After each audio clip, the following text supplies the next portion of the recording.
¿Cómo les va? Bienvenidos. Hoy vamos a ir más rápido que nunca. Vamos a estar más velociraptors que nunca. ¿Por qué? Porque ya me espera nuestro invitado para hablar de tantos hechos que tienen que ver con el acontecer político-social de Colombia. Hay opiniones enfrentadas en ese país ante los hechos que indican que Jesús Santrich podría tomar posesión de su curul en el Congreso en las próximas horas. Preguntamos, ¿se fortalece la democracia? Allí algunas de las opciones. En Brasil pasan cosas y el PT está denunciando persecución judicial contra Lula. Preguntamos, ¿habrá un giro en el proceso legal del expresidente?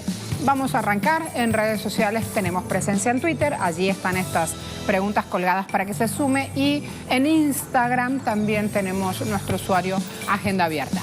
Vamos de una vez. En Colombia, partidos de oposición independientes propusieron una moción de censura contra el ministro de Defensa, Guillermo Botero. La sesión sirvió de espacio para argumentar por qué el alto funcionario debe abandonar su cargo. El representante por el Partido de la Fuerza Alternativa Revolucionaria del Común, Luis Alberto Albán, y la representante por el Partido Verde, Catherine Miranda, señalaron que las directrices de Botero incumplen con los acuerdos de paz firmados entre el gobierno y los guerrilleros desmovilizados. También le exigieron al titular de la cartera para la defensa responder por la actuación del ejército en el asesinato del exguerrillero de las FARC, Dimar Torres, y más de 130 desmovilizados durante su gestión. Sumado a un escenario de genocidio de líderes sociales, 202 asesinados desde la ascensión del presidente Iván Duque. Al tiempo que los responsabilizan por la reedición de la política de ejecuciones extrajudiciales a civiles inocentes para hacerlos pasar por grupos irregulares armados, los llamados falsos positivos. Práctica que se consolidó en los años 2000 durante el gobierno de Álvaro Uribe Vélez y la cual solo ha sido investigado el 1% de los 500.000 miembros pertenecientes a la institución castrense. Botero durante su defensa no respondió a ninguna de las quejas realizadas por los representantes de la Cámara en torno a las políticas de persecución y asesinato sistemático de líderes sociales y desmovilizados. Todo esto sucede en medio de la expectativa de que el exguerrillero y dirigente del partido FARC, Jesús Santrich, asuma su curul en el Congreso, luego de lograr su libertad en un proceso jurídico cuestionado internacionalmente. Para el próximo 13 de junio los representantes votarán si aplica o no la moción de censura. ¿Saldrá el ministro Guillermo Botero ileso de este procedimiento?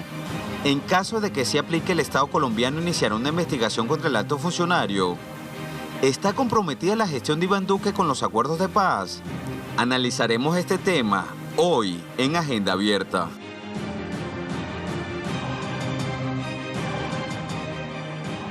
El Espectador dice hoy se posesiona a Jesús Santrich como representante a la Cámara. Luego de casi 2 semanas de incertidumbre sobre si este hecho se iba a dar o no, si Santrich iba a asumir o no como representante de la Cámara, ya el panorama en el Congreso parece aclararse y a su favor en la jornada de hoy. Hoy muy temprano, entre las 8 y 10 de la mañana hora de Colombia, se espera que Santrich aparezca en el Capitolio pidiendo el acta que le permite ejercer como legislador. Información aportada por este portal colombiano. El Tiempo dice, votación de moción de censura contra Guillermo Botero será el jueves. Durante 50 minutos el ministro Botero respondió a las acusaciones.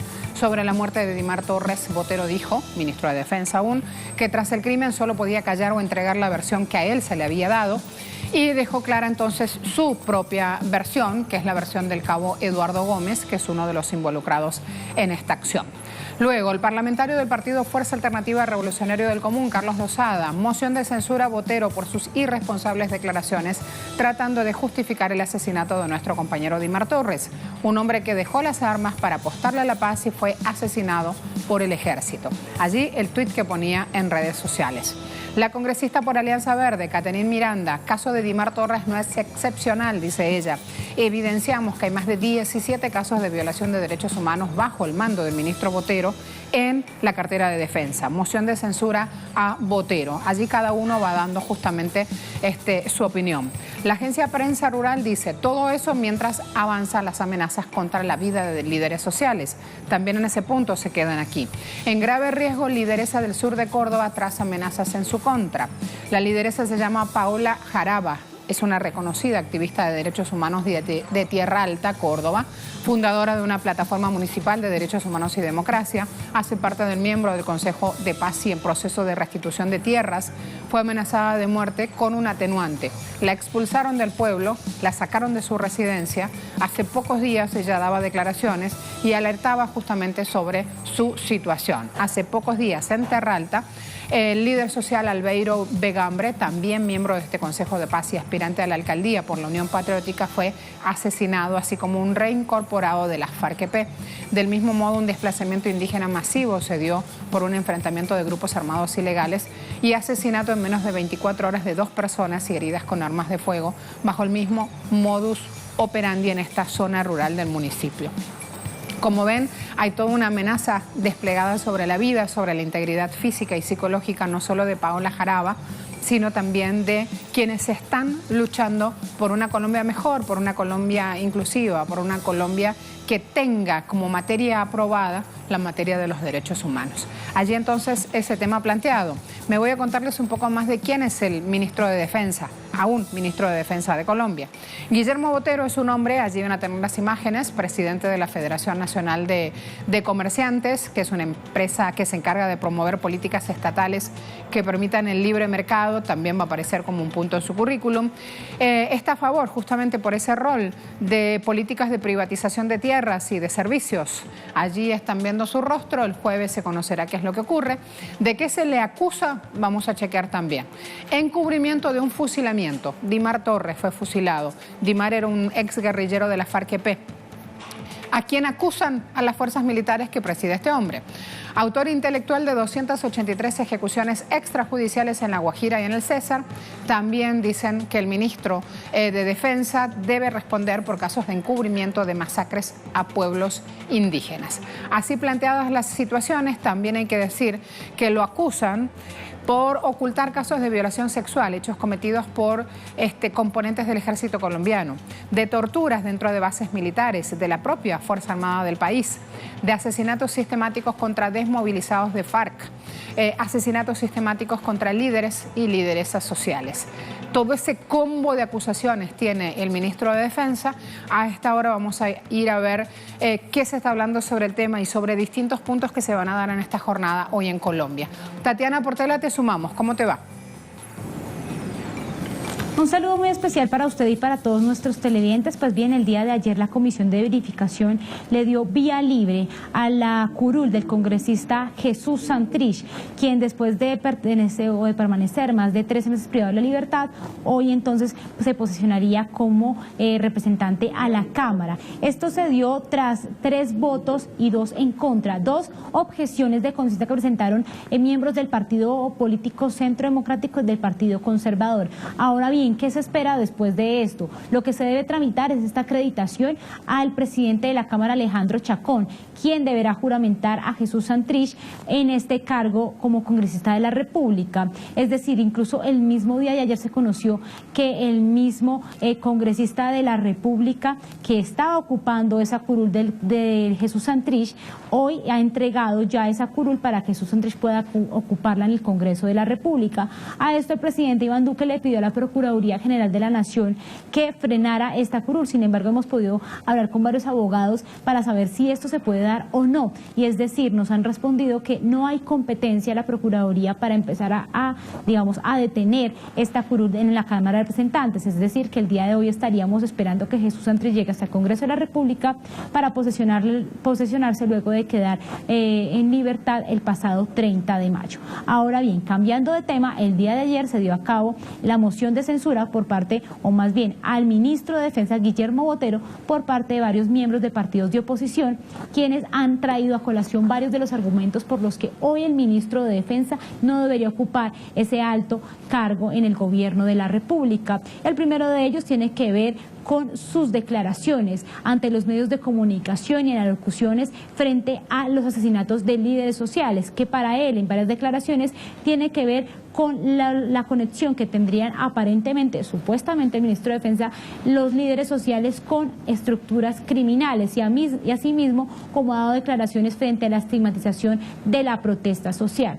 pero de los casos más urgentes o más preocupantes tiene que ver con el asesinato del excombatiente Dimar Torres a manos del Ejército Nacional. En su momento se conoció declaraciones del ministro de Defensa aduciendo que el excombatiente se encontraba en combate con los militares cuando fue asesinado. Sin embargo, por un video de la comunidad, declaraciones de la comunidad y un viaje de la Comisión de Paz hasta el Catatumbo, se pudo corroborar que allí lo que se dio fue un asesinato en persona protegida por parte de las fuerzas militares.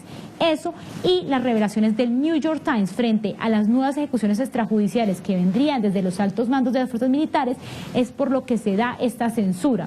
Ahora bien, el día de ayer lo que se discutió entonces fue escuchar a esas personas, o más bien a esos partidos de oposición y empezar a fijar una fecha para cuándo se empezaría a realizar esta moción de censura, una votación en la Cámara de Representantes para saber si se da o no la moción de censura. Y finalmente hay que decir que toda esta moción de censura se da también en medio de la ineficacia del ministro de Defensa en proteger a los líderes sociales, pero también en poder revelar quiénes están detrás de esos asesinatos de líderes sociales. Pudimos hablar incluso con uno de los líderes sociales que se encontraba en ese lugar esperando en el Congreso de la República poder hablar y darle o pedirle explicaciones al ministro de Defensa. Esto no se pudo dar, el Congreso, más bien la Cámara de Representantes, le negó esa opción a este líder social de Catatumbo para poder dar a conocer qué es lo que está pasando en esta zona. Con él pudimos charlar y lo que aduce o lo que dice es que temen por su vida tras la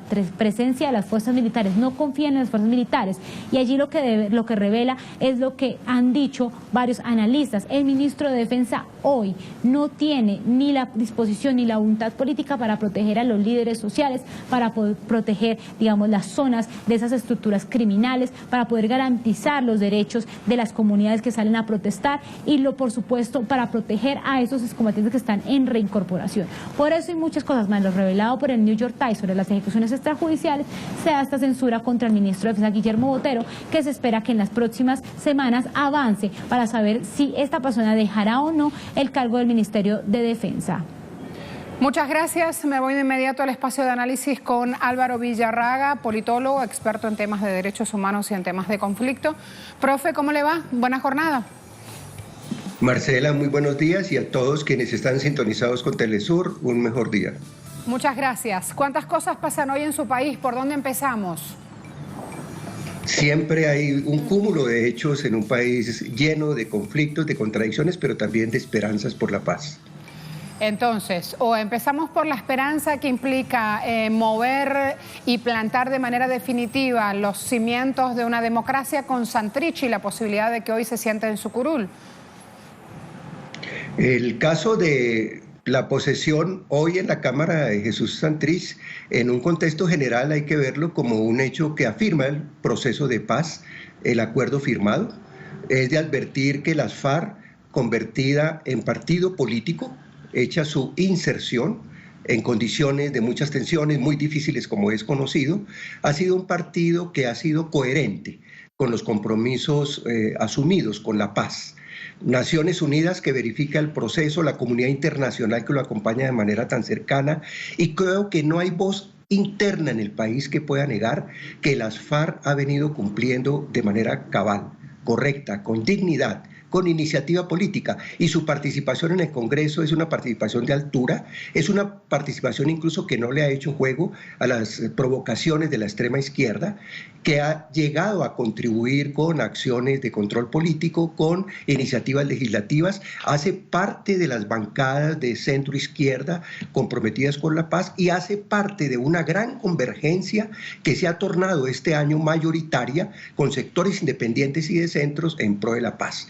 Santrich, al recuperar su libertad, ha expresado el compromiso público de, en libertad, proceder en coherencia con el acuerdo de paz y, como tal, podrá en la Cámara de Representantes reforzar la defensa de la construcción de la paz, las causas democráticas y las causas sociales que acompañan este proceso en Colombia de recuperar la paz sobre la base de la democracia, la libertad y los derechos humanos. Hablemos de la situación hoy de líderes y lideresas sociales que encuentran justamente un panorama tan adverso que hasta les lleva la vida buscando la paz, no solo en sus comunas, no solo en su terruño, sino también en escenarios internacionales, porque todos están al unísono, totalmente seguros de que en todos los espacios posibles hay que plantear justamente esta discusión, el camino de la paz para su país. Ayer se hacía en la Plaza de Bolívar una inmensa obra de arte monumental a partir de vidrios partidos que simbolizaban los nombres de centenares de líderes y lideresas. Hay múltiples campañas en favor de la defensa de la vida, de los líderes, las lideresas sociales, campesinas, indígenas, afro, de trabajadores, de sindicalistas, de sectores independientes, de causas justas y progresistas que hay. En este momento, sabe la comunidad internacional, cerca de 500 asesinatos, que es una contradicción flagrante a la implementación de la paz en Colombia. Ha surgido una especie de coletazo, en donde sin duda por acción o por omisión hay unas responsabilidades estatales que están en debate, como hay también sectores desde la legalidad o desde la ilegalidad opuestos a la paz, a su implementación, y que atropellan los líderes y las lideresas. Hay quienes despojaron tierras, se quedaron con grandes extensiones y hoy asesinan a quienes lideran la reclamación de las tierras y el retorno de los campesinos desplazados. Hay quienes manejan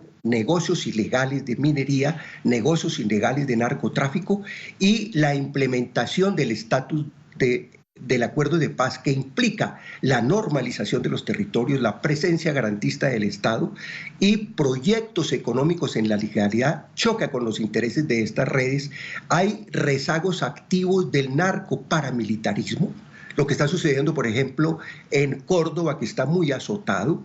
Hay confrontaciones entre grupos armados ilegales de distinta índole, disputándose territorios antes de las FARC que el Estado ha sido incapaz de controlar, al punto que el propio Comité Internacional de la Cruz Roja, que es garante en derecho humanitario y que es quien maneja la doctrina de manera oficial del derecho humanitario en el mundo, ha caracterizado que en Colombia estamos viviendo un rezago de una especie de 5 guerras distintas entre fracciones disidentes que quedaron minoritarias, desde luego, de las FARC, entre el ELN, entre bandas narcoparamilitares, entre la propia acción del Estado, que se debate entre los cambios que exige la paz y las herencias de la doctrina de la seguridad nacional y el comportamiento arbitrario frente a la población y el auspiciar o tener nexos con las expresiones de paramilitarismo.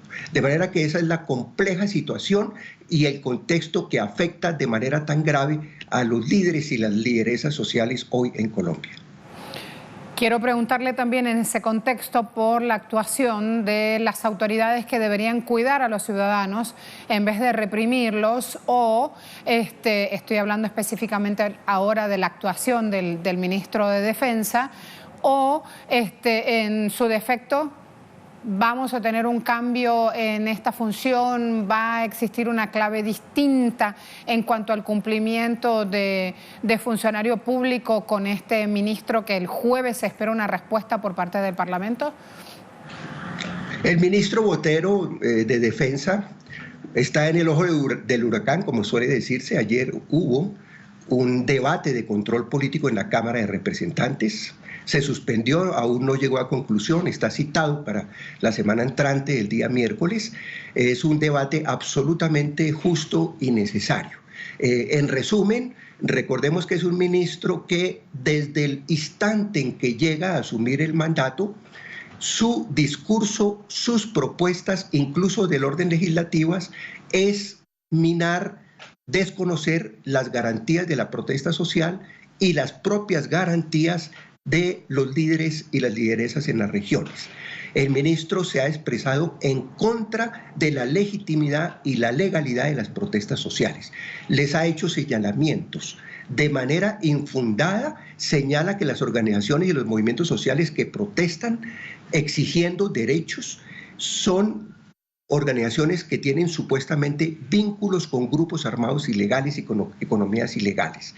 En esto ha habido una gran reclamación desde todas las organizaciones sociales que legítimamente lo hacen y que al contrario han sido grave, mortal y permanentemente afectadas con asesinatos, amenazas y desplazamientos por grupos armados ilegales, el paramilitarismo y otros, incluido en ocasiones y en distintos contextos, aún fracciones o disidencias de la propia guerrilla.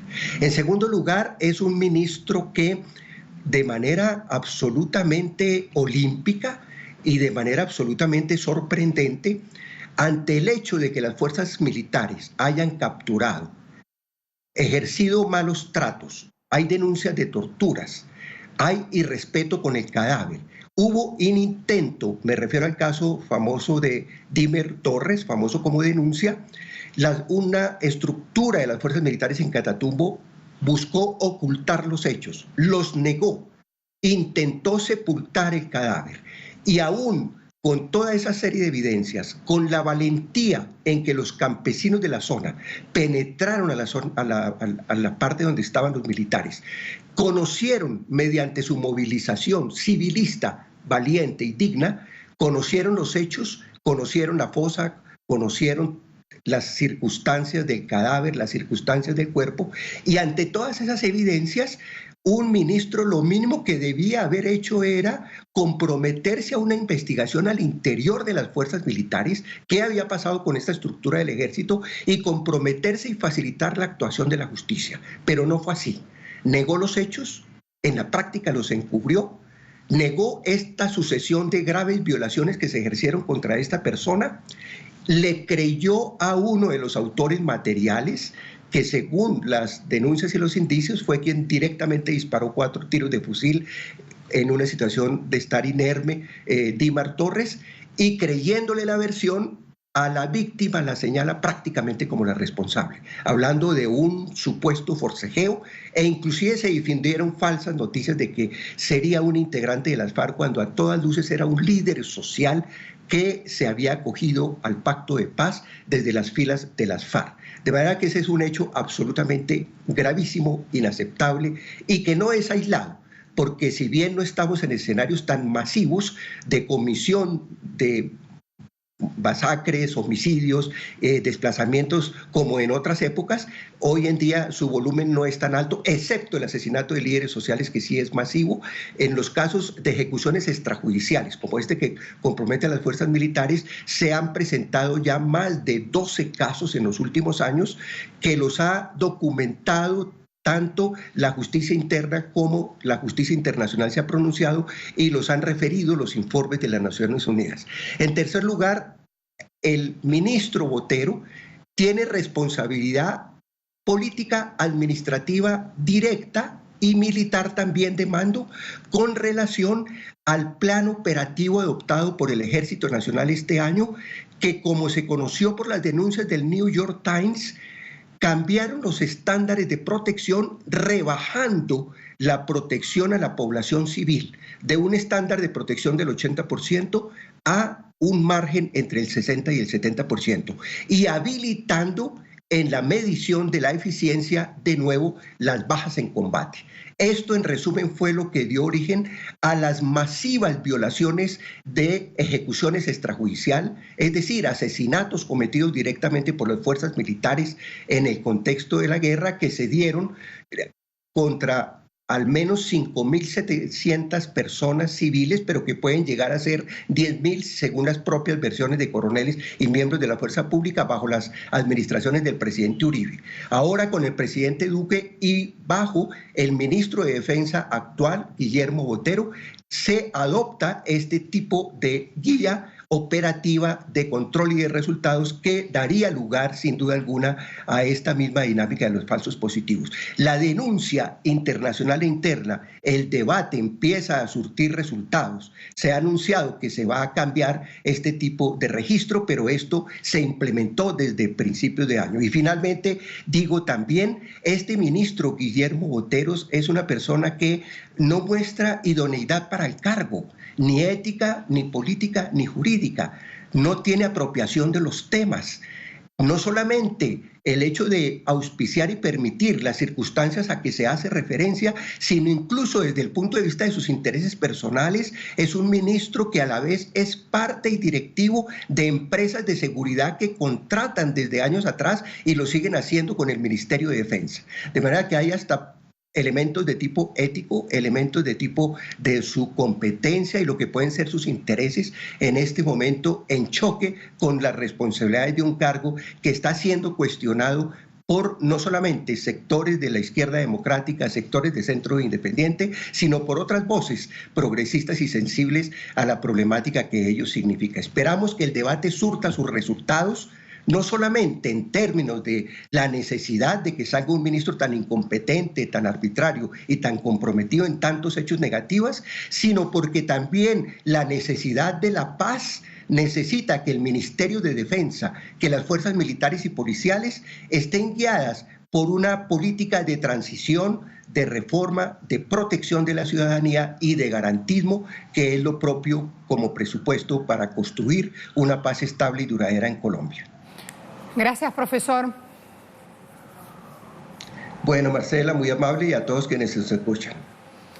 Muchas gracias. ¿Vieron cuántas cosas surgen cuando vamos a escuchar voces autorizadas que vienen trabajando desde hace años en el campo de la investigación, que van al terreno donde se generan las noticias y que levantan testimonios, estadísticas, pronunciamientos, jurisprudencia? ¿Vieron cuántas cosas están pasando en Colombia? Hay opiniones encontradas en este país ante los hechos que indican que hoy podría Jesús Santrich tomar posesión en el curul del Congreso. Preguntamos ante este hecho, ¿se fortalece la democracia en Colombia? 47% dice sí, 28% dice no, y hay un 25%, que es un porcentaje bastante alto, que dice directamente no me importa. Otro tema.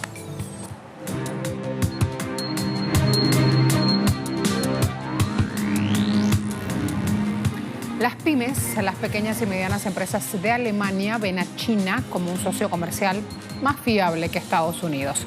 Hay un estudio, hablando de estadísticas, que hizo un trabajo de opinión alemán que se llama Forsa. Este trabajo indica 30% de las pymes confían en China como socio comercial, 17% de ellas consideran a Estados Unidos como su socio comercial y solo 8% piensa lo mismo sobre Reino Unido. Casi la mitad de las 2.000 empresas encuestadas en este estudio temen los efectos negativos en sus negocios por estos crecientes conflictos comerciales en todo el mundo.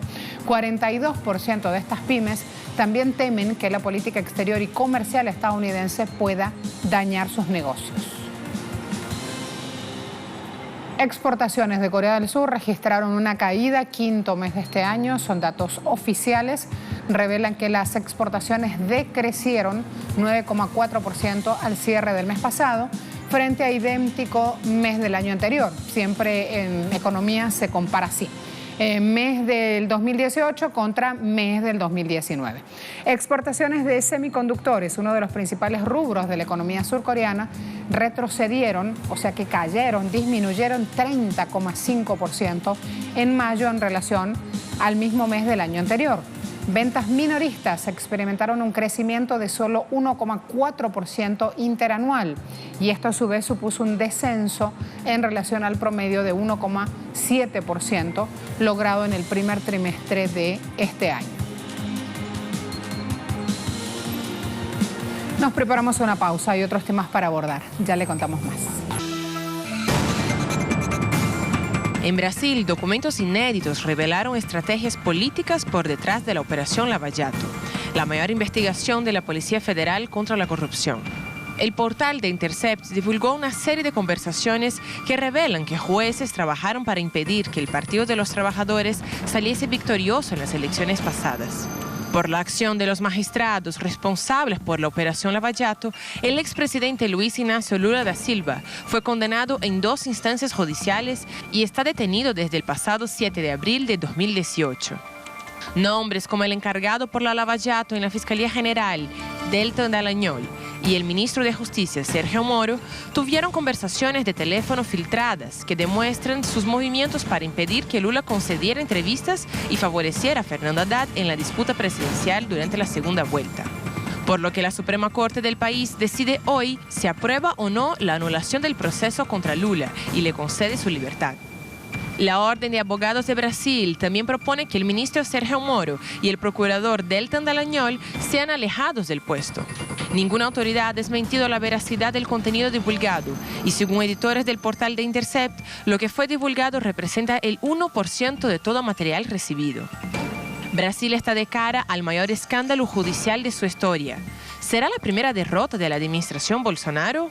¿Lula finalmente será liberado? Hoy, en Agenda Abierta, hacemos foco sobre los impactos de la revelación de los objetivos políticos por detrás de la carrera contra la corrupción llamada Operación Lavallato.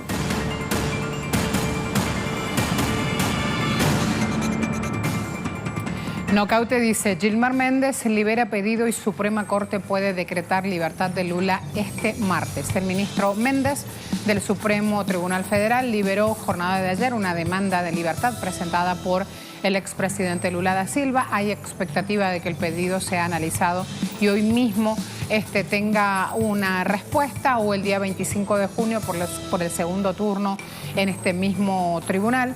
Un pedido presentado por la defensa de Lula el año pasado, cuando el entonces juez Sergio Moro aceptaba la invitación de Bolsonaro de comandar el Ministerio de Justicia. Además, avanzo con otros portales. UOL, 11 de los 18 procuradores de esta operación Lavallato son mencionados en estos audios filtrados. Hay para todos realmente con estos chats que se han filtrado. Creada en marzo de 2014, la Fuerza de Tarea tiene 15 fiscales, son 9 los que están mencionados en este reportaje. De los 3 que dejaron ya la operación, solo Carlos Fernando dos Santos Lima tuvo una conversación divulgada y está siendo citado justamente por el coordinador Deltan Dallagnol. Avanzo con Brasil 247, Moro, criminal es tendencia en Twitter en el mundo. Moro criminal, Moro criminoso en portugués es la etiqueta.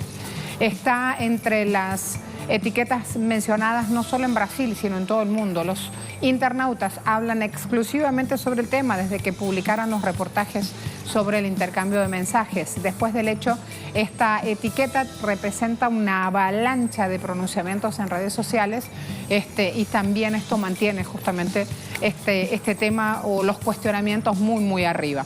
Sigo con otro portal, sigo con otros datos porque ya me espera también nuestro invitado, así que voy con él. Folha de Sao Paulo dice, Consejo del Ministerio Público abre investigación disciplinaria contra Dallagnol. El corregidor Orlando Rochadel ya ha indicado el lunes que está abierto este proceso administrativo. Dallagnol es el coordinador de Fuerza Tarea de la Operación Lavallato en Curitiba. Es su decisión, ya están buscando determinar las responsabilidades de cada uno de los citados, justamente, que den explicaciones todos los citados en estas conversaciones que se han hecho vía red social Telegram. Hay otro punto. Desde que puede conceder entrevistas en la cárcel, el expresidente Lula está denunciando los intereses políticos mezclados, vertidos aquí en esta operación Lavallato. Marco Antonio Bravo, proféticas palabras dichas por Lula oficial desde la prisión. Me preocupé con esa gente que me condenó, sabiendo que son mentirosos, sabiendo que inventaron la historia. Ese mesianismo ignorante. Cita este hombre, hoy conocemos la más burda trama del lawfare en Brasil. Luego, Sergio Moro, ministro de Justicia, con este pronunciamiento, vénganse conmigo, así lo vemos en pantalla grande. Fíjese lo que dice Moro después de todo este escándalo. No veo nada anormal en los mensajes, sino una invasión criminal de teléfonos celulares de procuradores. Para mí este es un hecho bastante grave, la invasión y la divulgación. Año 2016, Moro era el mismo quien divulgaba grabaciones conseguidas de manera ilegal, conversaciones entre Dilma Rousseff, cuando todavía ocupaba el puesto de presidenta, y Lula da Silva. Ahora, en este caso, él se queja de que hay conversaciones filtradas y que son ilegales, pero en el 2016 las usó. André Vieira con nosotros. André. Hola, sí, muy buenos días a ti y saludos a la audiencia aquí de Agenda Abierta. Este martes será un día más de expectativa frente a las denuncias presentadas contra el ex juez de la Operación Lava Jato y actual ministro de Justicia de Bolsonaro, Sergio Moro, y también contra integrantes del Ministerio Público. Esto porque el domingo, ahora el sitio web de Intercept reveló que el Ministerio Público y el entonces juez Sergio Moro estarían actuando de forma coordinada para justamente perjudicar Lula da Silva, para condenar Lula da Silva. Incluso demuestra por medio de conversaciones que ellos incluso no estarían tan convencidos de las pruebas contra Lula da Silva en el caso del departamento en el litoral de São Paulo, que es justamente el proceso que mantiene Lula da Silva detenido hoy en Curitiba. Y además de esto también que ellos actuaron para justamente convocar a la ciudadanía a manifestarse contra Lula da Silva y Dilma Rousseff en el episodio cuando Sergio Moro filtró la conversación entre Lula da Silva y Dilma Rousseff en el año 2016. Asimismo, las reacciones fueron inmediatas. Por ejemplo, en el día de ayer, lunes, el Ministerio Público confirmó que se abrirá una investigación contra estos fiscales del Ministerio Público. Será abierto un procedimiento, una investigación ahí en el Consejo Nacional del Ministerio Público. También en el día de hoy se espera que el presidente Jair Bolsonaro se reúna con su ministro de Justicia, Sergio Moro, para cobrar explicaciones, y solamente después de esa reunión Bolsonaro se pronunciaría frente a este escándalo contra su funcionario Sergio Moro. Asimismo, también los partidos de oposición, 5 partidos anunciaron el día de ayer que no permitirán el avance de ningún tipo de proyecto, de ningún tipo de debate en el Congreso mientras esto no sea investigado sobre esta cuestión de Sergio Moro, justamente, que es denunciado como por estar actuando de forma parcial junto al Ministerio Público para perjudicar Lula da Silva. Diferentes asociaciones también ya han solicitado, exigido que sea considerado nula este juicio contra Lula da Silva y que Lula da Silva sea liberado inmediatamente. Recordemos que el periodista que realiza este tipo de denuncia, uno de los periodistas, Glenn Greenwald, este estadounidense que vive aquí en Brasil, fue justamente el periodista responsable por la divulgación del escándalo del espionaje practicado por los Estados Unidos por la NSA, en el caso que fue revelado por el ex agente de Estados Unidos, que fue Edward Snowden. O sea que es un periodista muy experimentado en este campo de denuncia y que promete nuevas revelaciones para los próximos días. Adelante, compañeros. Muchas gracias. Me voy con Beto Almeida, analista político, presidente de la televisora Ciudad Libre de Brasilia. Beto, un gusto saludarte. ¿Cómo te va? Muy buenos días. Un saludo, Marcela, y a toda la televidencia de Telesur. Muchas gracias por invitar. Gracias a ti por atendernos hasta ahora. El PT está denunciando persecución judicial contra Lula. ¿Hoy habrá algún cambio en la votación? Mire, no se puede garantizar que los sectores que han cometido todo tipo de irregularidades no estén en ese momento articulando otro tipo de irregularidades para mantener tanto que Lula continúe preso, pero también la impunidad de Sergio Moro y de los procuradores. Entonces, yo le diría con mucha cautela, con mucha atención, para que hay que recordar, por ejemplo, que cuando Sergio Moro ha filtrado los telefonemas, los diálogos entre Lula y Dilma, no pasó nada con él. Era ilegal, era completamente ilegal, pero no recibió ningún tipo de punición, siquiera administrativa. Ahora se habla que del TAN de Latanhol será investigado por el Consejo Nacional de Justicia, pero eso no significa una punición.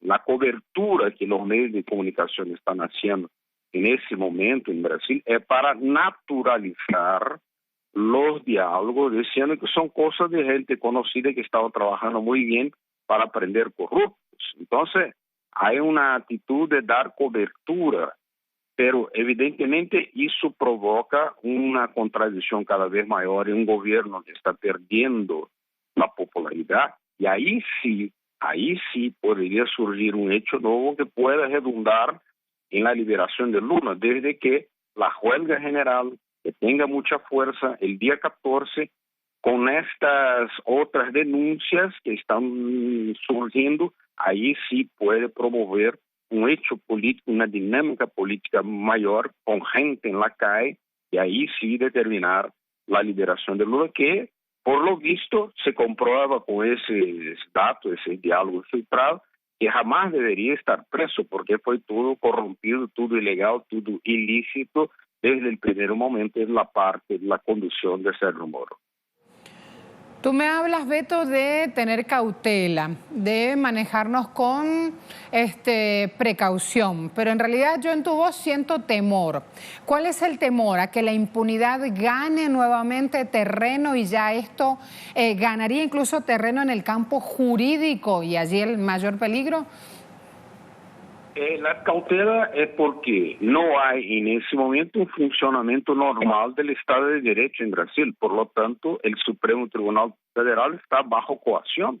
Hay un golpe en curso, un golpe en andamiento que llevó ilícitamente a la elección de Bolsonaro, porque Lula fue sacado ilegalmente de la disputa electoral. Entonces, la justicia está, juntamente con la prensa, siempre vinculada a esa dinámica ilegal de las denuncias, la filtración. Incluso la secretaria, la ex-secretaria de Sergio Moro, cuando juiz, denunció hace poco que la prensa compraba todas las informaciones, las filtraciones pasadas por Sergio Moro. Entonces hay un conluyo entre Sergio Moro y la prensa. Y como dice esa ex-secretaria de Sergio Moro, en ese sentido, hay un trabajo para mantener la impunidad. Y si no hay un hecho nuevo, que sería una huelga muy fuerte el día 14 para incluso promover cambios de posturas políticas de las instituciones. Por ejemplo, la OAB, Orden de Abogados de Brasil, apoyó el golpe contra Dilma. Ahora ya está pidiendo el apartamento de Sergio Moro, que se afaste, ¿no? Que se aparte del puesto de juez. Entonces, eso es un cambio político por la dinámica de los hechos políticos, están muy fuertes. Y con esas denuncias se ampliará enormemente la indignación, pero eso tiene que ser traducido en fortaleza de las manifestaciones de masa, de las instituciones, el movimiento estudiantil, los intelectuales, para llevar una dinámica que incluso en un Congreso que tiene una mayoría conservadora hoy, eso significa algún tipo de cambio, incluso na reforma de la seguridad social, que ela tenga más dificultad. Eso todo deberá ampliar las contradicciones, pero no es seguro que basta probar que fue ilícito, que naturalmente, lógicamente, habería la punición de Sergio Moro, porque no estamos en un Estado de Derecho normal. No hay un funcionamiento jurídico normal. Hay un golpe todavía en curso en Brasil, coaciendo, ¿no?, el Supremo Tribunal Federal, que está totalmente bajo coacción. Embora dentro de él exista un grupo de jueces que son favorables a, digamos, analizar la liberación de Lula. Gracias, Beto. Mientras tanto, en pantalla ustedes van teniendo imágenes que muestran justamente al ex juez, hoy ministro de Defensa Sergio Moro, haciendo su tarea. Fíjense cómo a raíz de esa tarea y esas investigaciones tenemos que Lula ha sido condenado por 2 casos principales. Él los ha denunciado, casos totalmente faltos de prueba, y un triplex, así se ha llamado esta causa, donde Lula da Silva fue acusado de ser dueño de este triplex en Guarujá, al interior de Sao Paulo, a pesar de que nunca probaron con un documento donde indique que el dueño de esa propiedad sea Lula.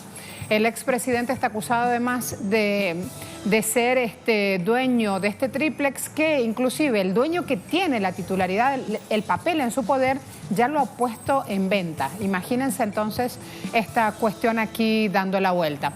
Además de esto, tengo que mostrarles también, ya lo están viendo ustedes en información gráfica, el caso de la finca de Atibaya, que es una nueva sentencia contra Lula.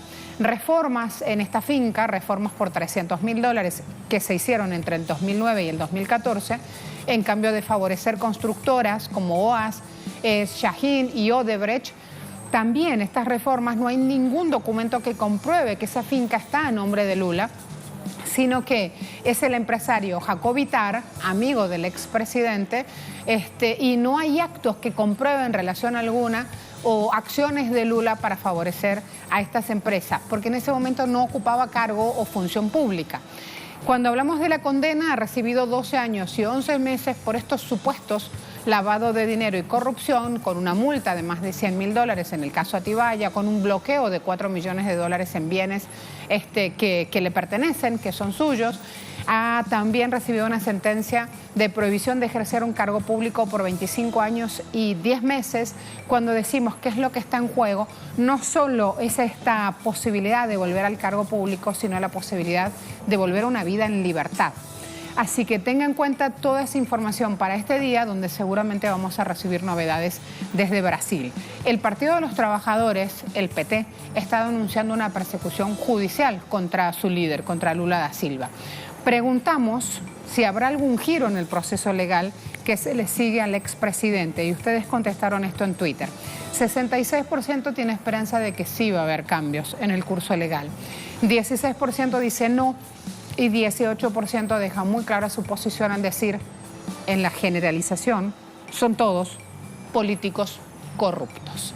Pausa rápida, aquí lo voy a esperar en Agenda Abierta para abordar ya otro tema que ocurre en nuestra Latinoamérica y que nos pega muy, muy de cerca.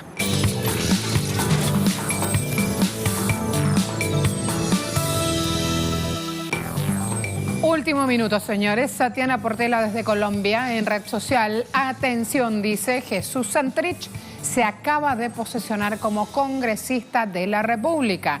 Allí tienen la información, la resaltamos, ya nos preparamos también a ampliar en nuestros espacios informativos esta información. Lo tienen allí, lo estamos mostrando en pantalla. Repetimos por la importancia de la información. Vamos a quedarnos sobre el tuit de Tatiana. Hace 7 minutos lo colgaba en red social.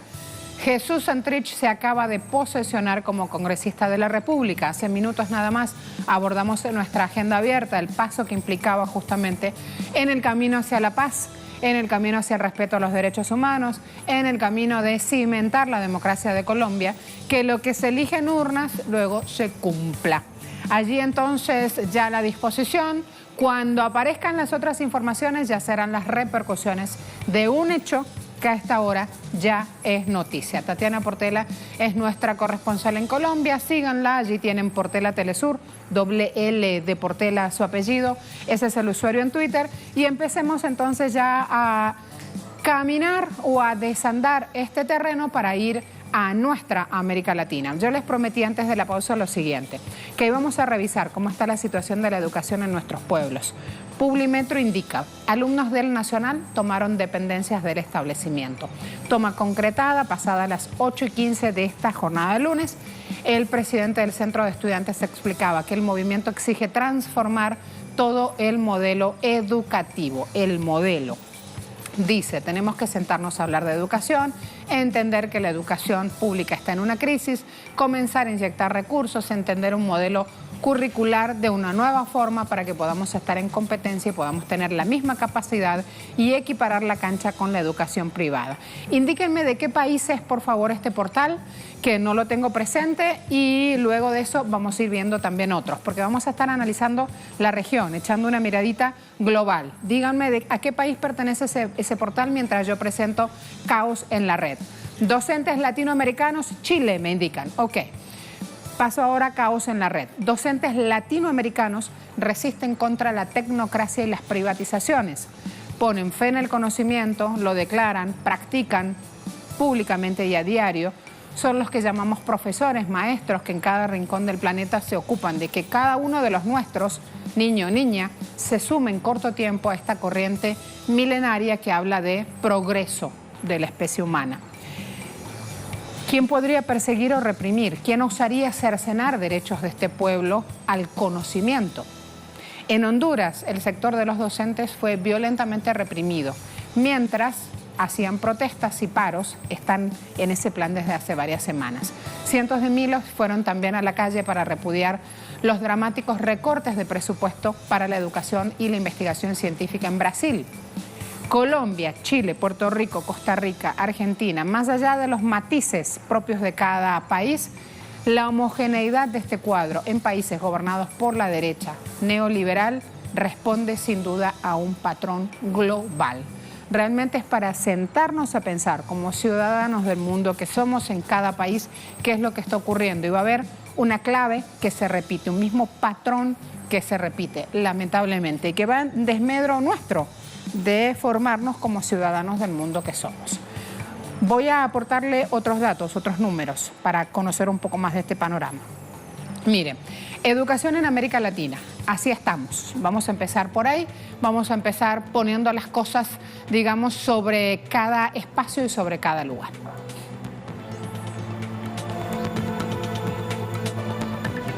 Avanza la segunda semana de paro nacional docente en Chile. Este martes, la ciudad de Valparaíso será escenario de una gran marcha protagonizada por miles de profesores de todo el país. La movilización se anuncia como la más grande en contra del gobierno de Sebastián Piñera y tiene como objetivo la defensa de la educación pública. No es una marcha por un reajuste salarial, sino que por un tema de mejora en la calidad de la educación, en infraestructura. Hay colegios con plaga de ratones, hay colegios que no ha llegado el material didáctico, hay colegios que no se les ha pagado las cotizaciones, hay colegas que no se les han pagado por 4 años más o menos, según estuve escuchando al presidente. Y bueno, y ahora último se suma la guinda de la torta, que es el tema de sacar, no sacar de raíz, pero sí darlo como a elección, las asignaturas de historia, educación física y arte en tercero medio. El 80% de los docentes chilenos se sumó a la huelga y continuarán hasta tener una respuesta del gobierno ante la demanda de mejoras educativas. La realidad chilena no es ajena a lo que pasa en el continente. El sector atraviesa momentos difíciles en distintos países de América Latina por la implementación de políticas neoliberales que deterioran la calidad educativa con el fin último de privatizar la enseñanza pública. En Costa Rica, los docentes protagonizan un paro escalonado con movilizaciones nacionales en rechazo al ajuste presupuestario impulsado a partir de la Ley de Empleo Público. En Honduras, médicos y docentes continúan movilizados ante las privatizaciones que impulsa el gobierno de Juan Orlando Hernández. La situación de Colombia o de Brasil plantea escenarios similares, con grandes recortes presupuestarios implementados por los presidentes Iván Duque y Jair Bolsonaro. Hoy, en Agenda Abierta, hacemos foco en la lucha en defensa de la educación pública, que hoy tiene a los docentes chilenos como protagonistas y a todo un continente en estado de alerta.